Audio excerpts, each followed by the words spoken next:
সর্বশেষ যে ব্যক্তি জাহান্নাম থেকে মুক্তি লাভ করবে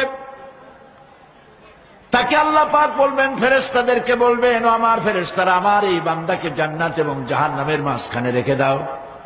জান্নাত এবং জাহান্নামের মাঝখানে লোকটি যখন থাকার জায়গা পাবে, সে জান্নাতের দিকে তাকায়া দেখবে আর কাঁদতে থাকবে।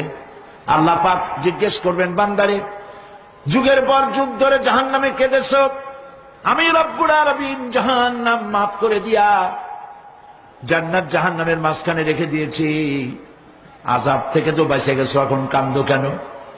লোকটি বলবে, রব্বুল আলামিন কান্দি এই কারণে, জাহান্নাম থেকে মাফ করেছো, তোমার শুকরিয়া আদায় করি। জান্নাত তো আমার কপালে নাই, কিসমতে নাই, কিন্তু জান্নাত আমি এখান থেকে দেখতে পাচ্ছি।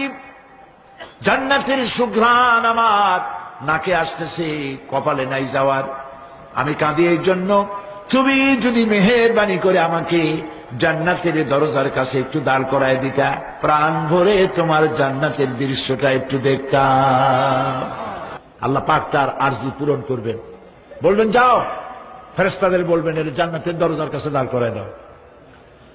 জান্নাতের দরজার কাছে দাঁড়িয়ে লোকটি আবার কান্না শুরু করবে। আল্লাহ পাক প্রশ্ন করবেন, এবার কান্দো কেন?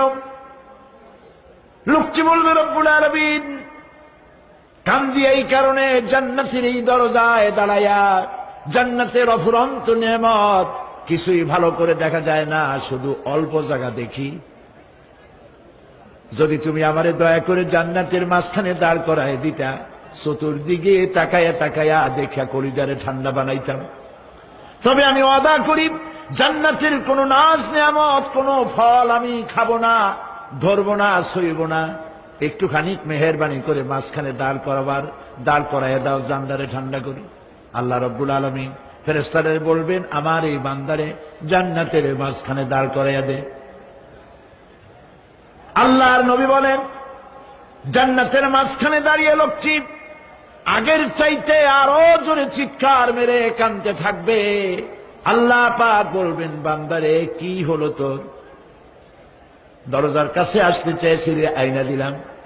আবার এবার মাঝখানে আসতে চাইছো, তাও এনে দিয়েছি, আবার কান্দো কেন? লোকটি বলবে, রব্বুল আলামিন এবার কান্দি এই জন্যে, তুমি যখন দয়া করে একটিবার জান্নাতের মাঝখানে এনে আমাকে দাঁড় করায় দিয়েছো, তুমি রহমান রহিম গফুরুর রহিম, এই জান্নাত থেকে আবার আর বাইর করে দিও না। আল্লাহ রাব্বুল আলামিন বলবেন, ও আমার বান্দারে, আমার এই জান্নাত তোর খুব পছন্দ হয়েছে নাকি? লোকটি বলবে, রব্বুল আলামিন কলিজা ঠান্ডা হয়ে গেছে, ভাবতেও পারি না এই জান্নাত এত সুন্দর। আল্লাহ পাক বলবেন, বান্দারে এরকম একটি নয়, দুইটা নয়, তোর জন্য আমি 10টা জান্নাত এইরকম রিজার্ভ করে রাখছি। সুবহানাল্লাহ।